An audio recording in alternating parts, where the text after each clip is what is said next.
მოგესალმებით მეგობრებო, დღეს მოვამზადებთ იდეალურ შემწვარ კარტოფილს.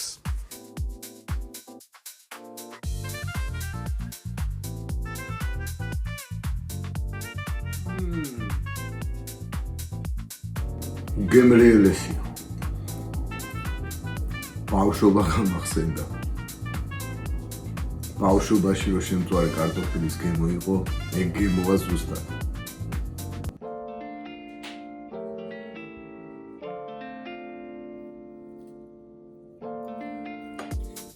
პირველ რიგში დავთვალოთ კარტოფილი.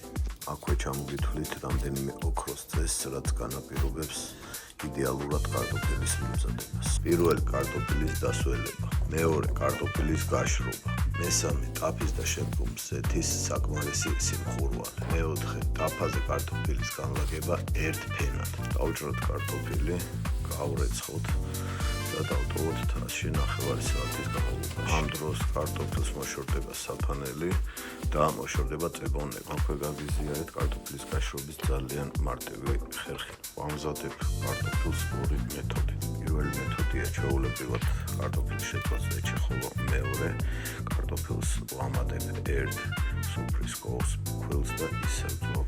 კარგად ამოურიოთ კარტოფილი ფქვილში. ვაცხელებთ ტაფებს. რომ გავიგოთ ტაფა საკმარისად ცხელია თუ არა, ვაწვეთებთ ერთ წვეთს წყალს და თუ წვეთი დაგორავს, ტაფა მზად არის. საკმარისად გახურებულ ტაფას ვასხავთ ზეთს 3-5 მმ-ის სიმაღლით. როცა ზეთი გაცხელდება, დავუყრეთ კარტოფილს. კარტოფილი უნდა იყოს ერთ ფენად. კასკურას ვაყენებ საშუალო ცეცხლზე და ტაფას ვახურავთ სახურავს. ტოვებთ თავდახურულს დაახლოებით 10 წუთი და ჩილერაში ფრთხილად უყურებთ ყოველ 3-4 წუთში. შემდეგ მოვხდით თავსახურს, კასკურას აუწევთ საშუალოზე მაღალ ცეცხლზე და ვაგრძელებთ შეწვას. უყურებთ ყოველ 3-4 წუთში ფრთხილად.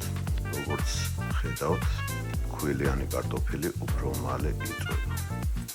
ერთმანეთს მეგობრებო, თუ ზემო მოყვანილ 4 ოქროს წესს გაითვალისწინებთ, გამოგივათ იდეალურად შემწვარი კარტოფილი.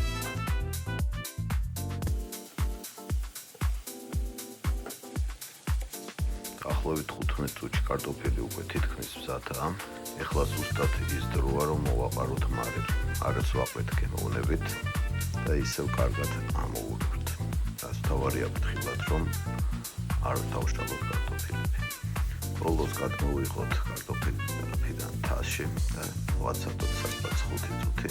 შემდეგაც კარტოფილი მზად არის მისარდებად.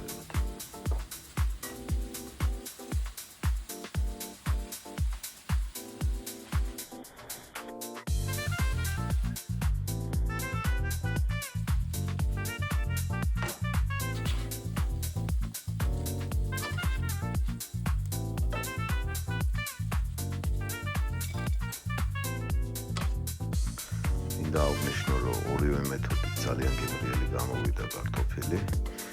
უბრალოდ ფქვილით უფრო მეტად დაიბრაწყა. ვამზადეთ ჩემი რეცეპტით შემწვარ კარტოფილი და გემრიელად მივიდეთ. და გამოიწერეთ არხი